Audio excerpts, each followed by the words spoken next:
जंग आज़ादी में शामिल था सबका लौट, फिर क्यों मांगा जाता है मुसलमानों से वफादारी का सबूत? क्यों मिटाया जा रहा है इतिहास से मुसलमानों का वजूद? सवाल मुल्क, मुसलमान और ईमान का। तारीखी पन्नों से जानिए देश की तकदीर संवारने वाले मुसलमानों की कहानी। पहले एपिसोड में हम बात करेंगे खान अब्दुल गफ्फार खान की। साल 2019 में लोकसभा चुनाव होने वाले थे। तब पीएम नरेंद्र मोदी ने एक इंटरव्यू में कहा, उनकी छवि खान मार्केट गैंग या लुटियंस दिल्ली ने नहीं गढ़ी है, बल्कि 45 साल के कठिन परिश्रम से उनकी ये छवि बनी है जिसे कोई बिगाड़ नहीं सकता है। इस बयान के बाद खान मार्केट और वहाँ रहने वाले चर्चा में आ गए, लेकिन सवाल भी उठ खड़े हुए। मान लीजिए अगर उस मार्केट का नाम खान न होकर कुछ और होता तो क्या तब भी वो जगह पीएम मोदी को ऐसे ही चुभती?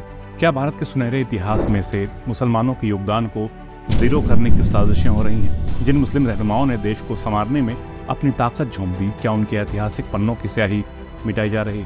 भारत सरकार ने खान मार्केट का नाम अब्दुल जब्बार खान के नाम पर रखा था। अब्दुल जब्बार स्वतंत्रता आंदोलन के नेता और महात्मा गांधी के दोस्त अब्दुल गफ्फार खान के भाई थे।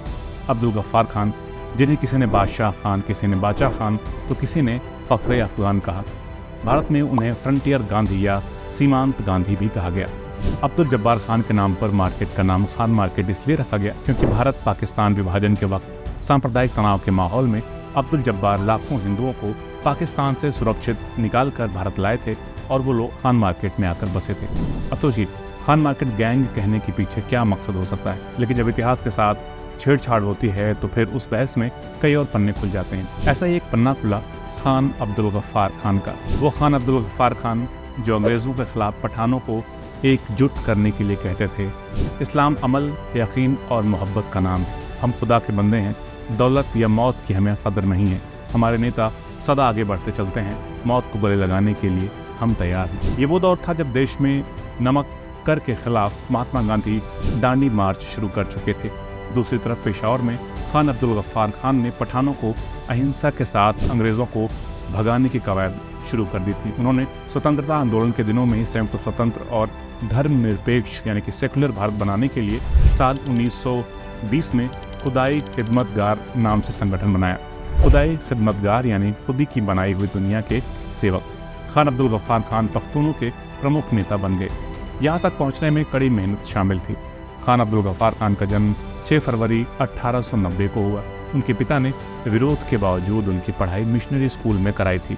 20 साल की उम्र में उन्होंने अपने गृहनगर उस्मान जई में एक स्कूल खोला जो थोड़े ही महीनों में चल निकला, पर अंग्रेजी हुकूमत ने उनके स्कूल को 1915 में प्रतिबंधित कर दिया। अगले 3 साल तक उन्होंने पश्तूनों को जागरूक करने के लिए सैकड़ों गांवों की यात्रा की। इसके बाद लोग उन्हें बादशाह खान के नाम से पुकारने लगे। यही वजह थी कि पठानों पर उनकी बातों का पूरा असर हो रहा था। 6 अप्रैल 1930 को महात्मा गांधी ने दांडी पहुंचकर नमक कानून तोड़ा। गांधी ने नमक हाथ में लेकर कहा कि इस नमक के साथ ही मैं ब्रिटिश साम्राज्य की नींव को हिला रहा हूं। गांधी के समर्थन में खान अब्दुल गफ्फार खान पेशावर में मार्च निकालने लगे। सभी शांतिपूर्वक अंग्रेजों के खिलाफ सड़कों पर थे। इनमें खुदाई खिदमतगार के सदस्यों की संख्या ज्यादा थी। 23 अप्रैल 1930 की बात है। अंग्रेज सरकार की आलोचना करने वाले भाषण देने के जुर्म में खान अब्दुल गफ्फार को पेशावर में अंग्रेजी हुकूमत ने गिरफ्तार करा दिया। यह खबर पेशावर के किस्सा खानी बाजार में आग की तरह फैली। उन लोगों ने अपने नेता को छुड़ाने के लिए अहिंसक रूप से प्रदर्शन करना शुरू किया। इस दौरान और भी खुदाई खिदमतगार नेताओं की गिरफ्तारी, मगर इस गिरफ्तारी से खुदाई खिदमतगार के सदस्यों में खौफ पैदा नहीं हुआ, बल्कि गिरफ्तारी ने और उनके हौसले बुलंद कर दिए। आज़ादी के मतवाले बनकर वो अहिंसावादी रहस्य गिरफ्तारी के खिलाफ जुलूस निकालने लगे। इस जुलूस में न सिर्फ पश्तून पठान थे, बल्कि सिख और हिंदू भी शामिल रहे। भीड़ इस तरह जमा होती गई जैसे जलियांवाला बाग में एकदम निहत्थ थी। किसी को पता नहीं था कि पेशावर के किस्सा खानी बाजार में जलियांवाला बाग हत्याकांड दोहराया जाने वाला है। सब शांति से चल रहे थे, तभी 2 ब्रिटिश बख्तरबंद गाड़ियां किस्सा खानी चौक पर आ खड़ी हुई। 2 प्लाटून गढ़वाल राइफल्स को उस निहत्थी भीड़ पर गोलियां चलाने का हुक्म अंग्रेजी हुकूमत ने दे दिया, मगर हवलदार मेजर चंद्र सिंह गढ़वाली के नेतृत्व में गढ़वाल राइफल्स ने निहत्थी भीड़ पर गोलियां चलाने से इनकार कर दिया। बाद में इनका कोर्ट मार्शल हुआ और अंग्रेजी हुकूमत ने कड़ी सजा दी। उस निहत्थी भीड़ पर गोली चली, लाशें उस तरह गिरती गईं जैसे जलियांवाला बाग हत्याकांड में। कुछ जगह तो ये मिलता है कि खुदाई खिदमतगार के सदस्य मरने के लिए सीना तान कर आगे खड़े हो जा रहे थे। जब उनको गोलियां लगती तो फिर कुछ और लोग आगे आकर खड़े हो जाते। अंग्रेजी आंकड़े इसमें मरने वालों की संख्या 20 बताते हैं, मगर देशभक्तों ने इनकी संख्या 200 से 400 तक बताई है। अंग्रेजों ने इस हत्याकांड की लीपापोती करने की भरपूर कोशिश की। अंग्रेजों ने कहानियां गढ़ी, कहा जुलूस ने सेना पर पत्थरबाजी की, इसलिए सेना को हमला करना पड़ा। खान अब्दुल गफ्फार खान इस मुद्दे को ब्रिटिश सम्राट के सामने ले गए। सम्राट जॉर्ज 6 ने न्यायिक जांच के आदेश दिए। लखनऊ के मुख्य न्यायाधीश जस्टिस नेमतुल्लाह चौधरी जांच अधिकारी नियुक्त किए गए। उन्हें ब्रिटिश साम्राज्य ने अंग्रेजों के हक में फैसला देने के लिए लालच दिया। उनसे कहा गया कि आपको सर, नाइट, लॉर्ड की उपाधियां देंगे, मगर जस्टिस नेमतुल्लाह ने सारी उपाधियां ठुकरा दी। ब्रिटिश सेना को निर्दोषों पर गोलियां चलाने का दोषी बताया। अब सवाल यहाँ एक ये उठता है कि इस हत्याकांड को क्यों बुला दिया गया, क्यों इस पर पर्दा डाल दिया गया? क्या सिर्फ इसलिए कि यहाँ मरने वाले लोगों की अधिक संख्या मुसलमानों की थी? क्या इसलिए ताकि भारत की आज़ादी में मुसलमानों का योगदान शून्य किया जा सके? जिस तरह जलियांवाला बाग की बरसी मनाई जाती है, उस तरह हम इस हत्याकांड को क्यों नहीं याद रखते? किस्सा ख्वानी बाजार हत्याकांड तो उसी नेता खान अब्दुल गफ्फार खान को छुड़ाने के लिए हुआ जो भारत और पाकिस्तान के बंटवारे के सख्त खिलाफ थे, जो अखंड भारत का ख्वाब लेकर चल रहे थे। इस हत्याकांड के बाद खान अब्दुल गफ्फार खान ने खुदाई खिदमतगार के सदस्यों से मुस्लिम लीग की मदद लेने को कहा, मगर उसके नेताओं ने मदद करने से साफ इनकार कर दिया। उन्होंने कहा, हम ब्रिटिश अधिकारियों को नाराज नहीं कर सकते। ये वजह थी कि कांग्रेस के साथ खुदाई खिदमतगार के संबंध ज़्यादा मजबूत हुए। साल 1930 में गांधी इरविन समझौते के बाद ही अब्दुल गफ्फार खान को जेल से रिहा किया गया। साल 1937 के प्रांतीय चुनावों में कांग्रेस ने पश्चिमोत्तर सीमांत प्रांत की प्रांतीय विधानसभा में बहुमत हासिल किया तो खान मुख्यमंत्री बने। उसके बाद साल 1942 में वो फिर गिरफ्तार कर लिए गए। उसके बाद तो 1947 में अंग्रेज़ों से मुल्क आज़ाद होने के बाद ही उन्हें जेल से आज़ादी मिली। स्वतंत्रता आंदोलन के लिए उन्हें कई बार कठोर जेल यातनाओं का शिकार होना पड़ा। उन्होंने जेल में ही सिख गुरु ग्रंथ और गीता का अध्ययन किया। उसके बाद सांप्रदायिक सौहार्द के लिए गुजरात की जेल में उन्होंने संस्कृत के विद्वानों से गीता और मौलवियों से कुरान की कक्षाएं लगवाईं ताकि लोगों के मन से भेद खत्म हो जाए और एक साथ मिलकर देश का निर्माण करें। उनकी खूबियों को देखते हुए महात्मा गांधी के सचिव महादेव देसाई ने कहा था कि गफ्फार खान तो अपनी खूबियों की वजह से गांधी जी से भी आगे निकल गए। एकनाथ ईश्वरन गफ्फार खान की जीवनी non violent soldier of Islam में लिखते हैं, भारत में 2 गांधी थे, एक मोहनदास करमचंद और दूसरे खान अब्दुल गफ्फार खान।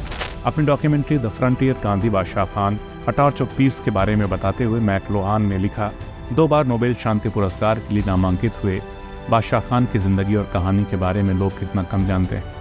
98 साल की ज़िंदगी में 35 साल उन्होंने जेल में सिर्फ इसलिए बिताए कि इस दुनिया को इंसान के रहने की एक बेहतर जगह बना सकें। सामाजिक न्याय, आज़ादी और शांति के लिए जिस तरह वो जीवन भर जूझते रहे, वो उन्हें Nelson Mandela, Martin Luther king junior और महात्मा गांधी जैसे लोगों के बराबर खड़ा करती हैं। 16 जुलाई 1940 को सेवाग्राम में एक कार्यक्रम में गांधी ने खुद कहा था, खान साहब पठान हैं। पठानों के लिए तो कहा जा सकता है कि वे तलवार बंदूक के साथ ही जन्म लेते हैं।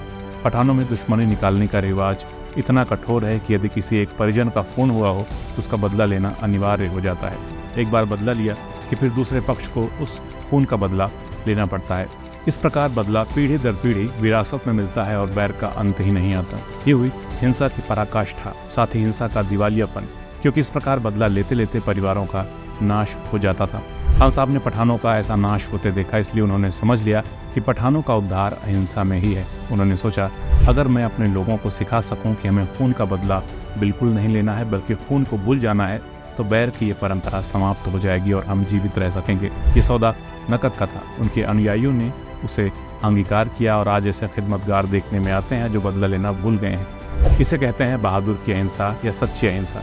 खान अब्दुल गफ्फार खान ने अहिंसा का दामन ऐसा थामा कि मौत आ गई, मगर अपने ऊपर हुए जुल्म को लेकर किसी से उफ तक न कहा, बल्कि उन्होंने अपने ऊपर हर जुल्म का सब्र किया। उनके इस खूबी वाले किरदार से पठान तो क्या, ब्रिटिश भी प्रभावित हो गए। साल 1939 में म्यूरियल लेस्टर नाम की एक ब्रिटिश शांतिवादी ने जब सीमा प्रांत का दौरा किया तो बादशाह खान के अहिंसक व्यक्तित्व से इस कदर प्रभावित हो गईं कि उन्होंने महात्मा गांधी को चिट्ठी में लिखा, खान अब्दुल गफ्फार खान को भली भांति जान लेने के बाद मैं ऐसा महसूस करती हूँ कि जहाँ तक दुनिया भर में अद्भुत व्यक्तियों से मिलने का सवाल है, इस तरह का सौभाग्य मुझे अपनी ज़िंदगी में शायद कोई और नहीं मिलने वाला है। वे न्यू टेस्टामेंट की सौम्यता से युक्त ओल्ड टेस्टामेंट के राजकुमार हैं।